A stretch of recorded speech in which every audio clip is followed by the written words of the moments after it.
함께 읽습니다. 시작. 또 마음을 다하고 지혜를 다하고 힘을 다하여 하나님을 사랑하는 것과 또 이웃을 자기 자신과 같이 사랑하는 것이 전체로 드리는 모든 번제물과 기타 제물보다 나으니라. 아멘. 오늘도 복음의 삶을 살아가고 또 복음의 삶을 살기 위해 분투하는 우리 청년 여러분들 축복하고 또 환영합니다. 우리는 말이 앞설 때가 있고 또 행동이 앞설 때가 있습니다. 하지만 우리가 정말 사람을 살리는 이 복음을 전하기 원한다면 우리가 말이나 행동이 아니라 삶으로 이 복음을 전해야 합니다. 우리가 그토록 닮기 원하고 알기 원하는 예수님께서 또 우리에게 이 땅에 오셔서 3년간 공생애를 하기 위해 3년 동안 우리에게 가르치시기 위해 30년의 삶을 살아내셨습니다. 그분 먼저 30년 동안 성경에 기록되지 않을 만큼 평범하고 아무도 관심 갖지 않는 그 삶을 살아내셨고, 그리고 그분이 처음으로 공생애를 시작할 때도 사람들을 향하여서 가서 말해라, 가서 행해라 얘기하지 않으시고 그들 안에 먼저 있는 내적인 변화, 가난한 자는 복이 있나니, 애통한 자는 복이 있나니, 그들이 다시 한번 붙잡아야 할 때 그 내적인 변화들에 대해서 가르치셨기 때문입니다. 그렇게 우리가 우리 안에 내적인 변화와 이 복음의 삶으로 살고자 몸부림치는 시간들이 겹겹이 쌓이다 보면 어느 때 주께서 우리의 삶을 통해 우리가 말하지 않아도 우리의 삶을 통해 누군가에게 복음이 전해지고, 또 우리가 어눌하거나 말을 못하는 그 논리 정연하지 않은 그 말을 할 때에도 그 말을 통해 하나님께서 사람을 변화시키실 것이기 때문입니다. 사랑하는 청년 여러분, 삶으로 말하십시오. 이번 주에 이 설교 저희 아는 것처럼 이번 주 복음의 언어 마지막 장이잖아요. 15주 동안 읽느라고 고생하셨습니다. 안 읽으신 분들은 뭐 대머리가 되기를 기도할 수는 없고 다음에 읽게 되기를. 웃는 분이 많으시네요. 꼭 읽게 되시길 바라요. 근데 제가 이제 설교를 준비하는데 참 감사한 일이 있었어요. 왜냐하면 제가 삶으로 말한다는 것을 여러분에게 보여줄 수 있는 또 좋은 일이 생겼기 때문입니다. 하루는 집에 갔는데 아내가 저한테 이 컴패션에서 뭐가 왔다는 거예요. 컴패션 아시죠? 원래는 대한민국의 그 전쟁 고아를 도와주기 위해 설립된 선교 단체였는데, 이제 대한민국이 오히려 이제 그 컴패션을 통해서 외국에 있는 많은 우리 도움이 필요한 아이들 돕고 있거든요. 저도 그렇고 총각일 때도 그렇고 저희 첫째 낳았을 때 또 한 아이를 돕자, 그리고 또 우리 아내도 해서 저희가 지금 세 아이를 돕고 있거든요. 근데 짜잔, 이 숫자 뭐라고 써있죠? 이 의미가 뭘까요? 10명을 돕고 있다는 건 아니고 아직 그렇게 여력은 안 되고, 집에 왔더니 10주년이 됐다고 딱 제 이름 크게 박수함을 써서 왔습니다. 표정들이 아니야 왜 박수 쳐? 표정들이 어쩔 뭐 이런 표정인데, 안물 안금 이런 표정인데요. 자,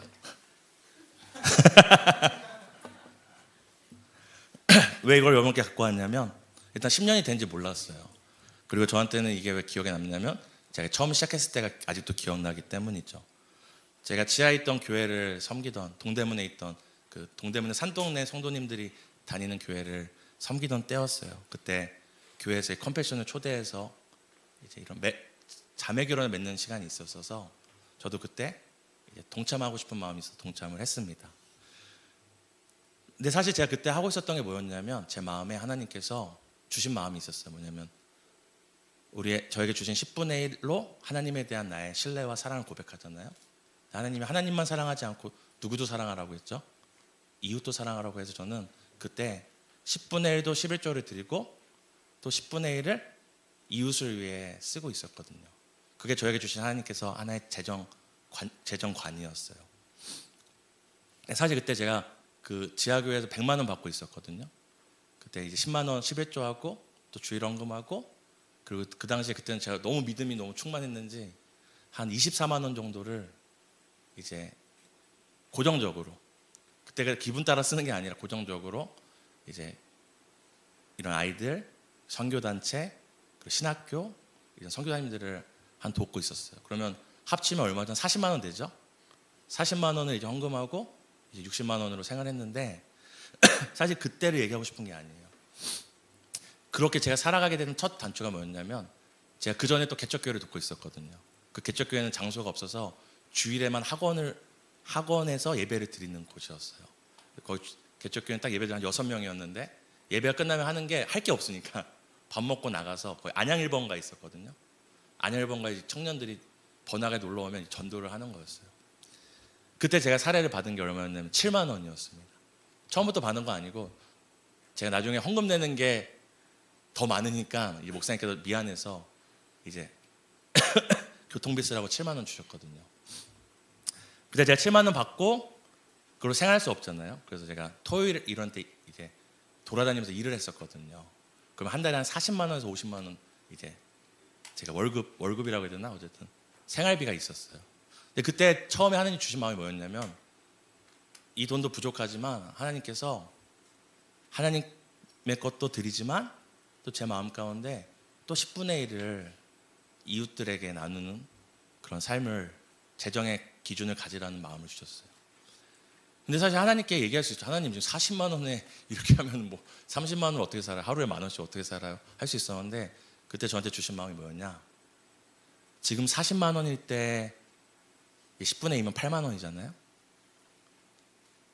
틀린가요? 맞나요? 무서운 분도 있어요. 회개하신 분도 계셔가지고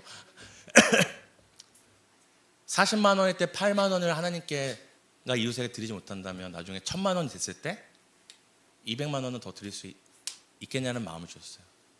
이 작은 것도 못 드리는데 나중에 더 많이 수입이 생긴다고 줄 수 있다는 걸 제가 단언할 수 없었죠. 그래서 그때부터 제가 시작한 게 그거였어요. 40만 원 벌 때부터 10분의 1을 하나님께 나머지 10분의 1을 이웃에게 주므로 하나님 제가 주신 하나님의 사랑을 이웃들에게 전하겠습니다. 그래서 지금도 제가 처음에 아내랑 결혼했을 때는 이것 때문에 싸우긴 했죠.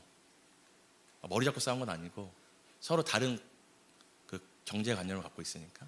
근데 지금은 아내도 함께 살면서 우리가 드리는 것보다 더 주시는 것을 많이 경험하면서 지금 그렇게 하고 있거든요. 지금은 사실 10분의 1을 하지 못하고 있는데 10분의 1은 11조하고 지금 한 10분의 1은 아니고 한 0.7 정도 하고 있습니다. 그래서 저한테 이게 의미가 있죠. 제가 10년 했기 때문에 의미가 아니라 저한테는 이 10년이 그 10년 전 하나님께. 여러분 보시기 어떻습니까? 제가 뭐 잘생기진 않았죠. 그래도 거지처럼 보이진 않으시죠? 못 먹고 다니는 것처럼 보이진 않으시죠? 네. 이 10년이 저한테는 하나님이 책임져 주시는구나. 앞으로도 책임져 주실 거라는 하나의 귀한 의미입니다. 군대에서도 그런 일이 있었어요. 군대에서도 제가 이제 처음에 군종병으로 갔거든요. 군종병 딱 갔는데 군종병 4단 군종병이면 이제 꽤 큰 데인데 성도가 한 700명 되거든요. 근데 거기 행정장교가 저를 딱 부르는 거예요. 오자마자. 근데 막 쌍욕을 막 하면서 저한테 너 니네 선임들처럼 군생활하면 영창에 보내버리겠다고 하는 거예요. 처음 만나는데 욕을 하면서 아직도 얼굴이 생생해요. 결혼하셨는지 모르겠는데 그래서 왜 그러지 했더니 알고 봤더니 제 선임들이 이제 군종이었는데 너무 사고를 많이 친 거예요. 인터넷으로도 막 이상한 짓 많이 하고 교회 차로 막 몰래 나가고 맨날 시켜먹고. 그러니까 이제 선임이 바뀌면서 저한테 경고를 하신 거죠. 너 이렇게 하면은 하겠다. 그래서 제가 영창 가겠으니까 알겠다고. 제가 특별히 뭘 하진 않았거든요. 근데 이제 제가 제대할 때쯤 되자 이 장교님이 저희 교회에서 나중에 세례를 받으셨어요. 나중에 예수님을 믿고 세례를 받았는데 그때 저한테 했던 말이 정확하게 기억은 안 나지만 이거였어요. 넌 뭔가 다른 것 같아 라는. 이건 제가 완벽하거나 대단한 삶을 살았다는 게 아니에요. 이런 의미일 수도 있죠. 너는 좀 유별난 것 같아 이런 의미일 수도 있겠지만 저한테 넌 다른 것 같아 말을 했고 어느 날 교회 와서 예배를 드리시다가 세례를 받으신 것 같습니다. 여러분 이런 컴패션의 10년의 삶, 그렇게 누군가가 예수님을 믿게 되는 그런 삶, 이런 삶을 살았다고 그 뒤로 제 삶이 완벽했을까요? 흠이 없었을까요? 아닙니다. 저는 계속 넘어지고 또 실수했고 실패했습니다. 하지만 그런 시간을 통해 제 안에 실패하고 넘어질 때마다 저는 확신이 더 커졌어요. 확신이 더 커졌어요. 하나님이 우리의 삶을 통해 말씀하시지만 완벽해야지 우리의 삶을 통해 말씀하신 것이 아니라 부족해도 실패해도 우리 안에 우리의 그런 연약한 삶을 통해 말씀하시는 그 하나님에 대한 신뢰가 있는 사람을 통해 이 시대에 말씀하신다는 것을 저는 확신하게 되었어요. 빌립보서 1장 6절입니다. 우리 함께 읽었으면 좋겠습니다. 함께 읽겠습니다. 시작. 너희 안에서 착한 일을 시작하신 이가 그리스도 예수의 날까지 이루실 줄을 우리는 확신하노라.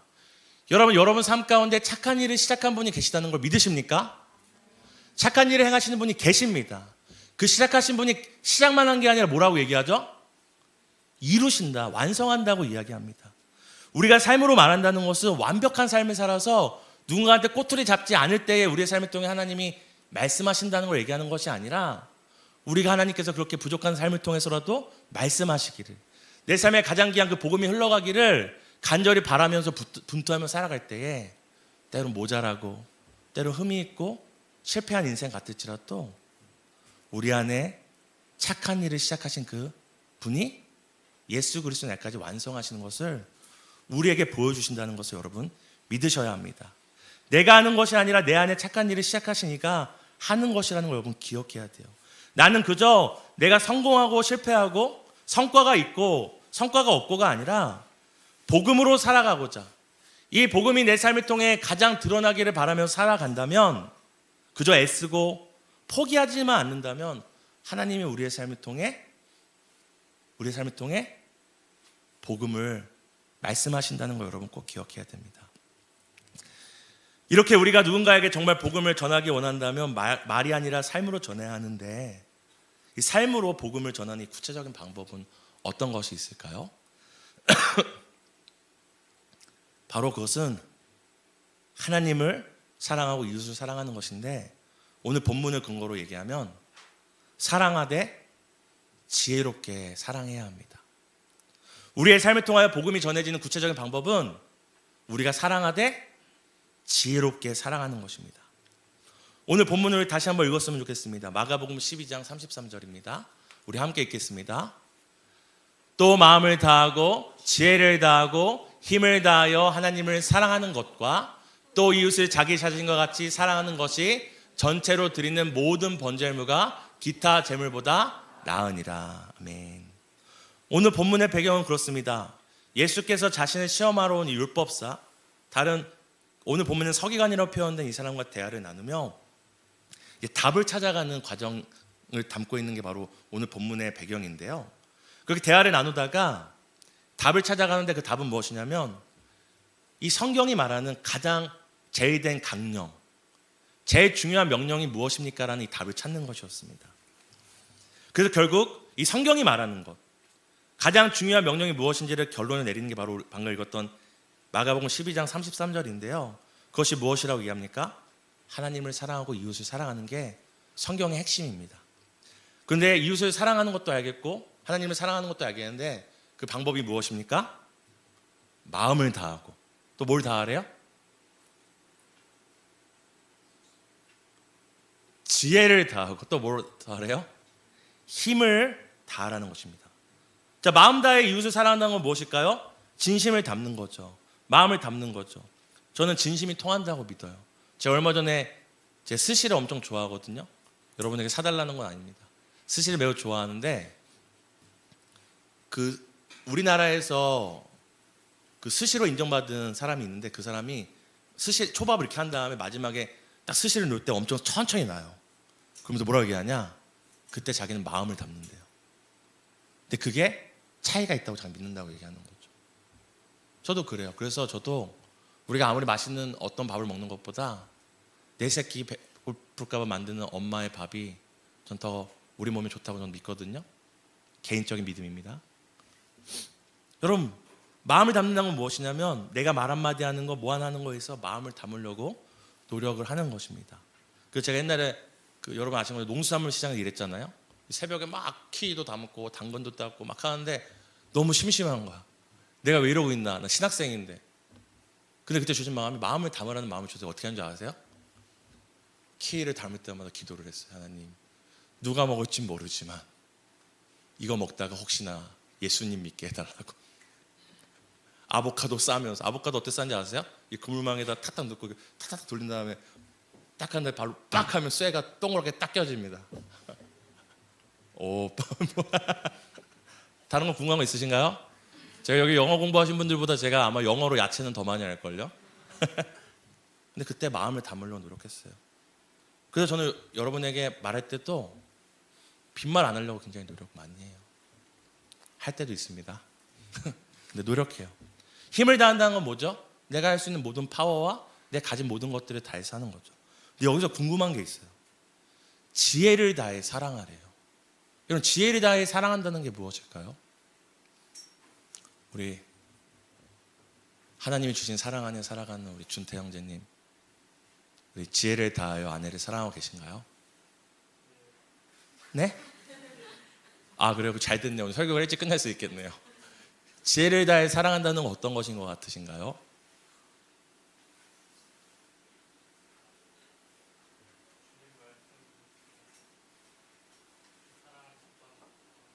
오, 맞습니다. 설교를 끝쳐도 되겠네요. 지혜를 다해 사랑하는 것이 무엇인가 할 때는 다른 말로 얘기하면 바로 하나님의 방법으로 사랑하라는 것입니다. 왜 그렇습니까? 잠언 9장 10절입니다. 함께 읽겠습니다. 우리 준태 형제 때문에 한 단락이 사라졌어요 지금. 우리 함께 9장 10절 읽어볼까요? 시작. 여호와를 경외하는 것이 지혜의 근본이요 거룩하신 자를 아는 것이, 지혜가 바로 무엇이라고요? 하나님을 경외하고 하나님을 아는 것이에요. 그럼 지혜롭게 우리가 누군가를 사랑한다는 건 무엇이냐면 하나님을 알고 하나님을 경외함으로 사랑하는 것이죠. 결국 하나님과 같이 하나님의 방법으로 사랑하는 것이 바로 지혜롭게 사랑하는 것인데요. 성경에는 지혜의 뿌리이신 하나님, 그 하나님이 우리를 어떻게 사랑하셨는가라는 그 모습에서 우리는 우리가 서로를 어떻게 사랑할 수 있는지를, 지혜롭게 사랑할 수 있는지를 오늘 배울 수 있습니다. 첫 번째, 하나님은 우리를 어떻게 지혜롭게 사랑하셨는가? 우리를 침묵하심으로 지혜롭게 사랑하셨습니다. 우리 말라기 4장 4절을 함께 읽겠습니다. 함께 읽습니다. 시작. 내 종 모세에게 명령한 법 골로 율례와 법도를 기억하라. 이 말라기서는 아는 것처럼 연대기적으로도 구약성경의 마지막에 자리 잡고 있고요. 실제로 구약성경 모세 이후에 1000년 동안 하나님께 주신 그 메시지를 매듭짓는 부분이 말라기서입니다. 그런데 이 말라기서에는 하나님께서 그 백성을 사랑하는 독특한 모습이 나타나는데요. 그것은 바로 무엇이냐면 침묵하시는 거예요. 침묵하시는 거. 우리가 방금 읽었던 말라기서 4장 4절은 하나님께서 이 선지자를 통해, 말라기 선지자를 통해 하나님께서 이 400년 동안 침묵하시기 전에 마지막으로 주신 메시지인데, 아까 뭐라고 얘기하죠? 모세와 율법, 그 법도를 기억하라고 하잖아요. 근데 아까 우리 서기관이 율법의 강령이 무엇이라고 얘기했잖아요. 뭐라고 했죠? 율법의 핵심이 하나님 사랑, 이웃 사랑이죠. 그럼 여기 말라기 선지를 통해서 모세의 율법, 율례와 법도를 기억하라는 건 뭘 기억하라는 거예요? 하나님 사랑과 이웃 사랑을 기억하라고 얘기하시고 400년 동안 침묵하시는 거예요. 하나님께서 모세를 통해, 모세 오경을 통해서 처음 말씀하신 것이 너는 너희 여호와 하나님을 사랑하라는 거였잖아요. 1000년 뒤에 하나님께서 침묵하시기 전에 하신 마지막 말씀이 뭐냐? 내 하나님을 사랑하라는 거예요. 그 하나님이 1000년 동안 이스라엘 백성에게 원하신 건 뭐였던 거예요? 하나님 사랑하는 거였어요. 하나님께서 이제 400년 동안 침묵하기에 앞서서 말라기 선지자를 통해 주신 명령은 무엇이냐? 하나님을 사랑하라는 거였죠. 내 하나님을 사랑하는 명령인데, 이 명령은 반대로 우리에게 무엇을 보여주냐면 하나님이 여전히 그 백성을 사랑하신다는 걸 보여줍니다. 여러분, 사랑하지 않으면서 사랑을 요구하는 게 사랑인가요? 사랑인가요? 내 이 사람 사랑하지 않는데 동현 형제 날 사랑하세요. 날 사랑하세요. 사랑인가요? 아니죠. 오늘 하나님께서 이스라엘 백성 남유다를 향하여서 당당히 여호와를 사랑해라고 요청할 수 있었던 것은 하나님께서 그 백성에 요청하는 사랑보다 하나님께서 그들을 더욱 사랑하시기 때문이었습니다. 이 메시지를 끝으로 하나님께서는 400년간 침묵하세요. 1000년 동안 끊임없이 선지자와 계시와 환상을 통해 말씀하신 하나님이 400년 동안 침묵을 하시는데요. 이 침묵이 매우 독특한 모습인 것입니다. 근데 이 침묵이 우리에게 보여주는 게 있어요. 여러분, 하나님께서 침묵하셨잖아요. 400년간. 더 이상 선지자도 안 나타나고 누구에게 계시도 나타나지 않았어요. 그래서 유다 백성들이 마음대로 살았어요. 마음대로. 더 죄지면서.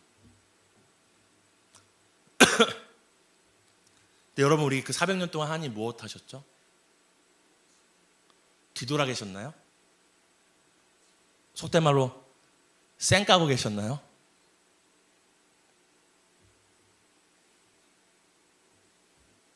여러분, 우리가 때를 맞춰 때에 맞는 말을 하는 것도 지혜이지만 때를 기다리며 침묵할 수 있는 것도 지혜입니다. 지혜 있는 사랑입니다. 사실 말하는 것보다 침묵이 더 어렵기에 사실 저는 더 어려운 사랑의 표현이라고 생각해요.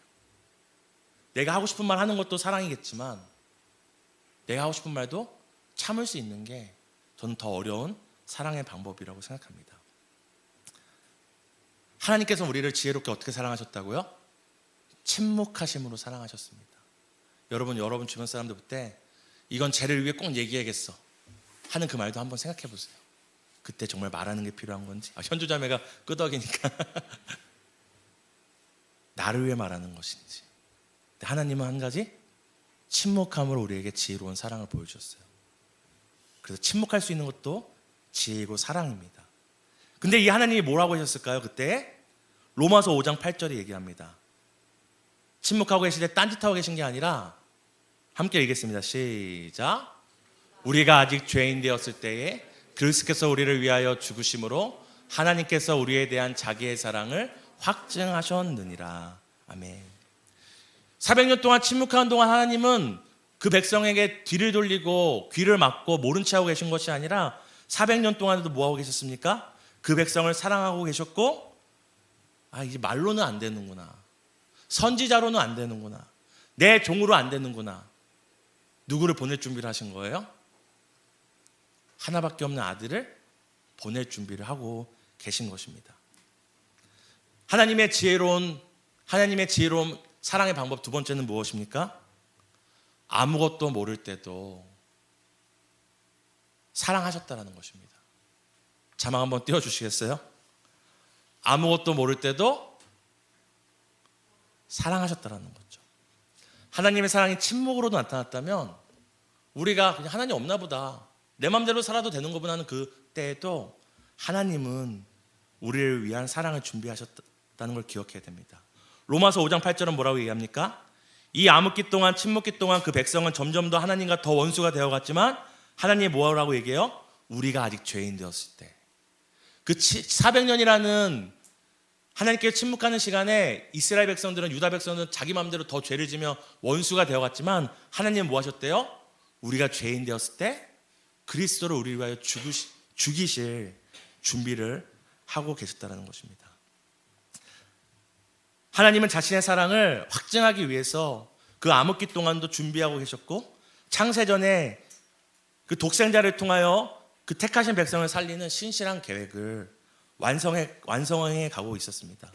사랑하는 청년 여러분, 침묵하는 게 지혜롭게 살아가는 방법의 한 면이라면, 두 번째는 무엇이냐면 그 상대가 아무것도 모를 때, 나를 알아주지 않을 때, 철딱서니가 없어서 마음대로 하거나 할 때도 나의 할 바를 하며 내가 할 수 있는 사랑에 최선을 다하며 사랑하는 것이 바로 지혜로운 사랑의 두 번째 방법입니다. 그리고 마지막입니다. 하나님께서 지혜롭게 사랑하시는 세 번째 방법은 무엇입니까? 우리 함께 읽었으면 좋겠습니다. 함께 읽습니다. 먼저 사랑하심으로 사랑하게 하셨다. 하나님께서는 그렇게 우리에게 침묵하심으로, 그리고 우리가 아무것도 모를 때도 우리를 사랑하심으로 우리를 사랑하셨는데, 그 다음에 세진아, 내가 침묵하면서 너 사랑했어. 현빈아, 내가 너 아무것도 모를 때도 너 사랑했어. 너도 좀 가서 사랑 좀 해. 이렇게 얘기하지 않으세요? 요한일서 4장 19절을 함께 읽었으면 좋겠어요. 요한일서 4장 19절 함께 읽겠습니다. 시작. 우리가 사랑함은 그가 먼저 우리를 사랑하셨습니다. 여러분, 우리가 서로 왜 사랑한다고요? 하나님이 명령하셔서? 야, 동현아, 내가 너한테 해준 사랑이 얼만데 네가 이렇게 이웃한테 이렇게 할 수 있어. 이렇게 하지 않으세요. 다시 한번 읽어볼까요? 시작. 우리가 사랑함은 그가 먼저 우리를 사랑하셨습니다. 그저 하나님께서 우리를 먼저 사랑하셨는데 우리가 뭐 하게 된다고요? 우리가 서로 사랑하게 되는 거예요. 왜 그러냐? 그만큼 하나님의 사랑이 큰 거죠. 하나님의 사랑의 감동이 큰 거죠. 얼만큼? 말하지 않아도 알 만큼. 말하지 않아도 하나님, 제가 하나님께 받은 사랑이 그렇게 큰데요. 하나님이 나를 용서하시고 용납하신 사랑이 그렇게 큰데요. 제가 사랑해야죠. 제가 먼저 용서해야죠. 제가 용납해야죠. 하나님 아무 말씀 안 하시는데 사랑이 너무 큰데요.